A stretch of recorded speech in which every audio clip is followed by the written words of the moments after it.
Here we go.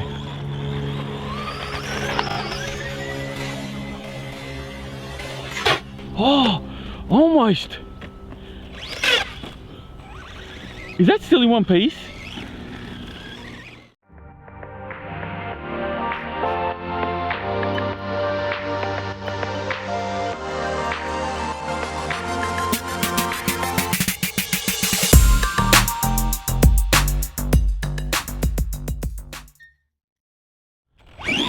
And here we are with the Quantum XT running on some Proline Badlands on 3S, and we can see just how much more grip these things have got because I'm now popping wheelies like crazy.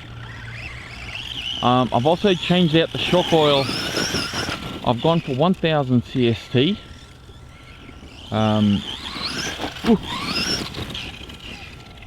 And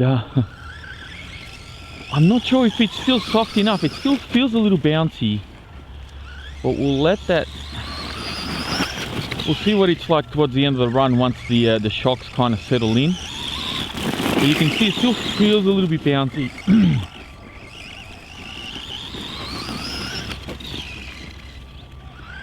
So I might tweak the shock oil yet again, but we'll see.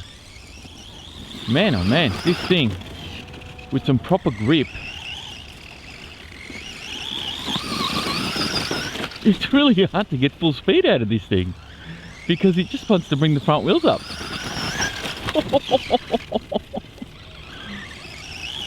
Alright, well, we get the idea. It's fast on 3-cell. Let's do some jumps. Okay.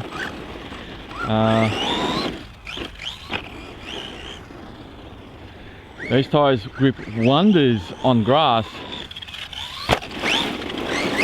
but Jesus. Okay, it's still gripping in here as well, so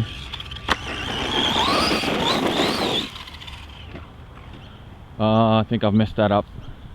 Did I see it go over? Oh no, it's right side up. We're good. Alright, let's see if we can do a bit of a launch here. That wasn't much of a launch. Oh, just got sprayed. Let's go, come on. I got a lot of authority in the air with these tires.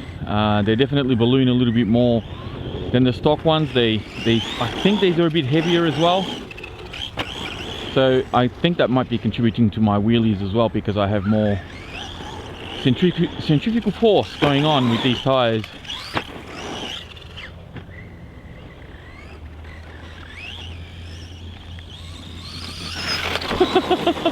The grip on these things, oh my god, this is what I was not able to do so well with the stock tires on this terrain. I'm now able to do that. I can still spin out, as you saw, so you still got to squeeze that throttle. You can't just punch it. Because we got to remember this. We got to remember this does not have a slipper clutch or a center diff, so you are in constant forward drive, which means that spur gear cops a lot of brunt, landing with the power on, punching the throttle. You know, even when everything is working the way that it should, you can still mess things up because there's nowhere for the power to really escape between the front and rear tires, or front and rear diffs rather. If this had a slipper clutch, maybe things would be a little bit different. I think that the drive line would be a little bit more forgiving.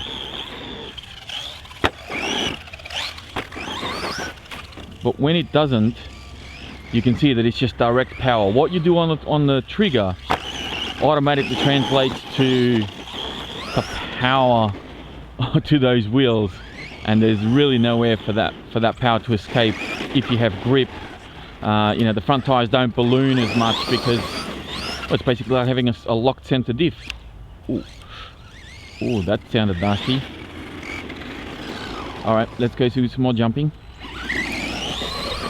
This is where we're going to get a little crazy. This is where we really put this thing to the test. Can I even line it up though? It's been a few weeks since I've been out here, and I tell you, I've been getting rusty lately. And because the terrain is so dry as well. Okay, here we go. I'm just making excuses. Oh! Alright, the car survived, but my battery did not. I've got a 3S hard case that I bought some time ago online, and the casing is actually broken. It's a really crap case, so this may be this battery's last hurrah. Okay, let's line this up again and hope that that battery survives. Here we go.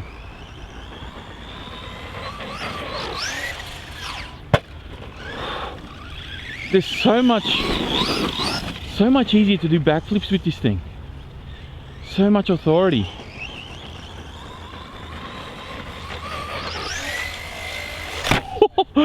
I was trying to do a third, but it wasn't high enough and I landed upside down. And even with that, really throwing caution to the wind here, I still managed to make that thing stay in one piece.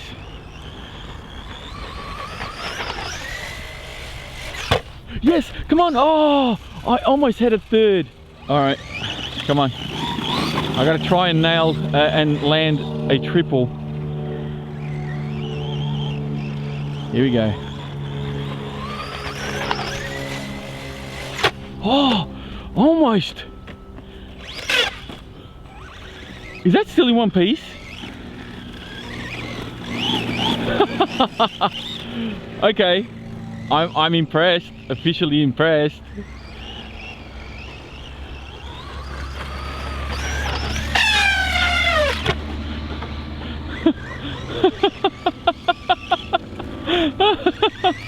I'm really throwing caution to the wind here. Oh.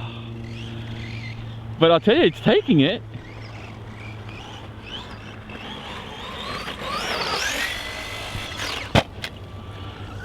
I can sense that there's something going on with the diffs or the gears though. Are you okay still? It's still alright. No bent axles yet. All my wheels are still straight. My arms haven't broken. I did notice that my two rear drive shafts have got a slight bend in them though, so they've obviously been put under some stress.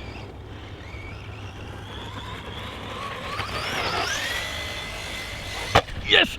Triple! Triple! Are you okay? I think there's something going on with the diffs. I can sense it. This thing is getting pounded.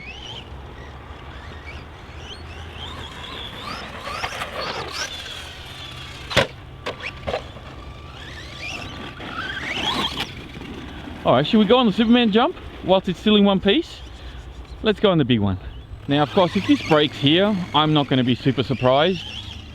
This has taken a bit of a beating so far. So, let's see if it can handle it. Can it? A bit of a wobbly. It's a bit all over the place. Let's see.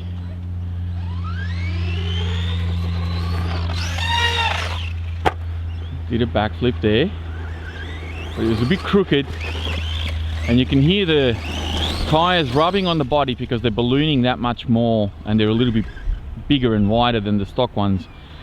So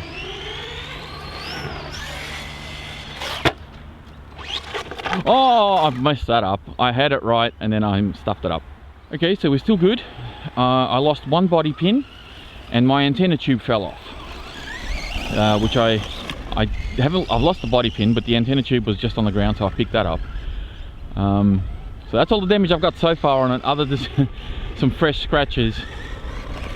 Let's see if we can line that up again and go nuts.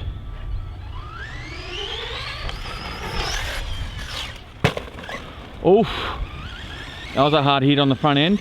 Are we still good? Yeah, we're still good. Oh no, I've lost another body pin, so another body's flying off. Okay, I may need to go to the car and get some more body pins, because now I had one missing from the front, now I've got two missing from the front, so the body's just going everywhere. So we'll be back in a second. Okay, body pins fitted. We are ready to go again.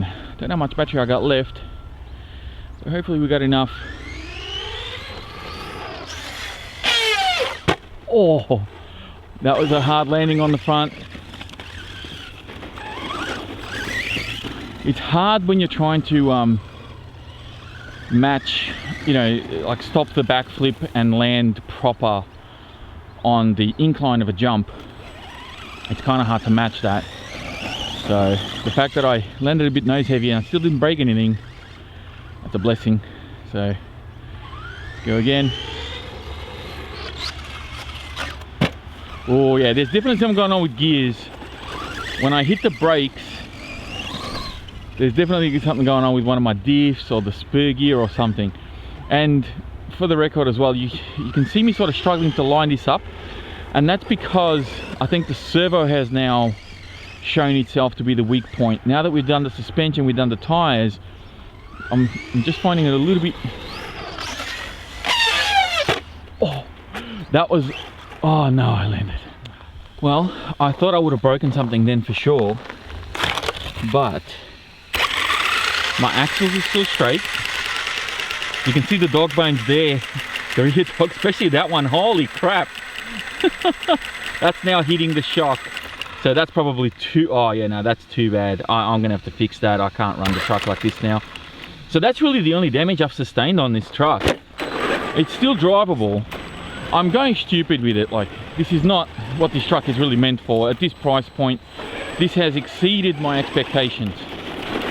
I've seen so many of these come back with broken axles and broken arms, and people are saying, I'm just driving on grass and not doing anything. And look, I'm driving on grass. I'm not breaking any arms. And I'm doing triple backflips and launching this thing. I mean, this jump is higher than me. I can't see over it. So, like, these things are, they're pretty good. And I've done some mistakes and I've done some things that this truck has gotten away with, that based on what I've experienced with this, you know, at the hobby shop, it should not be getting away with this. I should have broken this thing 3 or 4 times over by now. And the only thing I've done is bent those dog bones. And honestly, we can bend them back. Yes, you can just buy new ones, but you can take them out, bend them back. I mean, it's a basher. As long as it's straight enough, it's good enough, and you can keep going. And I could probably bend them back here, but to pull it all apart and do everything, it's just going to eat up too much of my time. Because I do have pliers and stuff that I could probably do it here. But I have other cars that I need to run, and I really don't want to waste time. And I think we've seen what this thing can do. A set of tires definitely helps. I mean, the grip, good. The shock tune, I'm still not 100% happy with it, but I do feel it is a little bit better than stock. The car still feels a little bouncy, as you can see, still bobbing around a little bit. So that could now be spring rate and pistons and things like that in the shocks that could be causing the issue. But no bent shock shafts, no broken arms, no bent axles, just a couple of bent dog bones. And that last landing would have claimed many cars, I'm sure, and it landed right on that wheelie bar. And this thing's still in one piece and still drivable. So I'm going to take it back to the car, and I'll take it home, give it a clean, and yeah, this will be back to fight another day. But for now, that is it for this video. Thank you again for watching, and I'll speak to you all next time.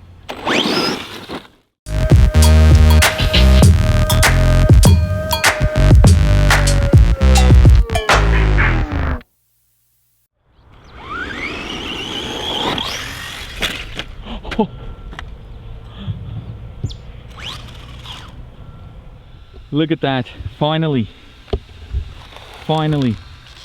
there it is. On my way back to the car, I thought I'd get courageous and do a quick backflip there, and there's my broken arm. After all of that impact, that last crash, finally did the arm in. So, oh, look at that, I can just pop that back in there for now and drive it back to the car. Now, I did hear a crunch. Oh no, still alright.